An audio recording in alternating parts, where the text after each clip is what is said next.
And the Duke of Delusion began his deranged mission to try and finish off the free press in the UK today in the witness box of the High Court, becoming the first senior royal in 130 years to give evidence under oath. But so far, all that's been finished off is his case. Because in my opinion, Harry was unable to prove any evidence that the stories he brought to court were procured via phone hacking. Instead, we got a 25,538-word woe-is-me statement with all his usual victimhood tropes played out. For one of the most privileged men on earth, with his every whim catered for, Harry blamed the media. Have you noticed this? For virtually any mistake, be it his failed relationship with the love of his life, Chelsea Davy, his drug use, his playboy reputation, or his destroyed relationship with his brother. But once he faced cross-examination from the Mirror Group's KC Andrew Green, Harry's feelings didn't matter, but the cold, hard facts did. So when he made an outlandish comment about British journalists, the Mirror's lawyer was soon pulling his specific evidence to pieces, including the fact he claimed to have his mobile hacked 2 years before he even owned a mobile.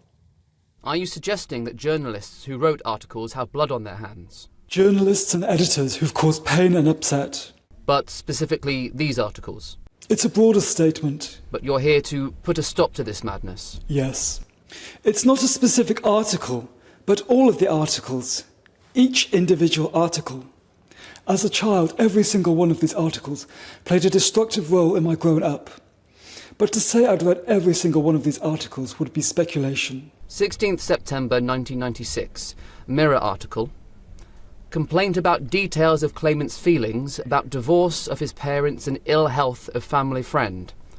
As far as you recall, you didn't have use of a mobile phone at the date of the article in 1996.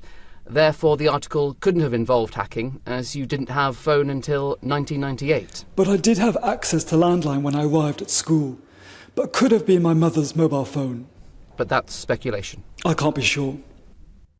Oh yeah, it was speculation, all right. Harry was also called out for his contradictions over what Head said about Princess Diana's former butler Paul Burrell in his witness statement compared to his autobiography, Spare.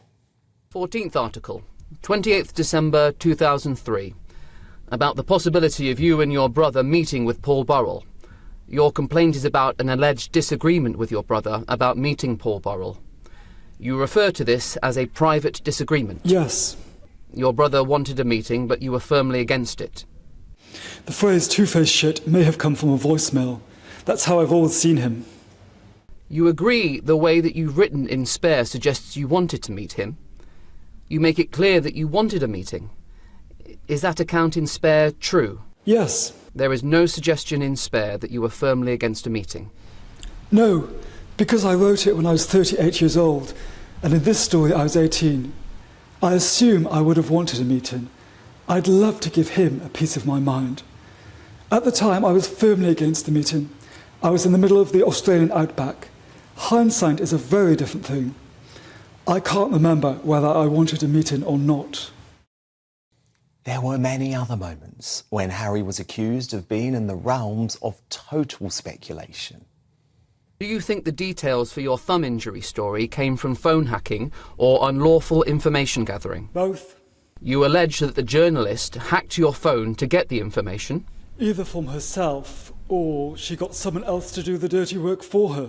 Which phone of yours would have been intercepted? I can't be sure. That's not an answer. The doctors, I'm not sure. You think the journalist or somebody on her behalf hacked a doctor's phone? Are we not, Prince Harry, in the realms of total speculation? Indeed, at one point, Harry admitted his evidence was based on him, quote, just speculating. How can you be paranoid if you're not aware of the article? I'm just speculating. I can't be sure of how much of it I read or which ones I didn't.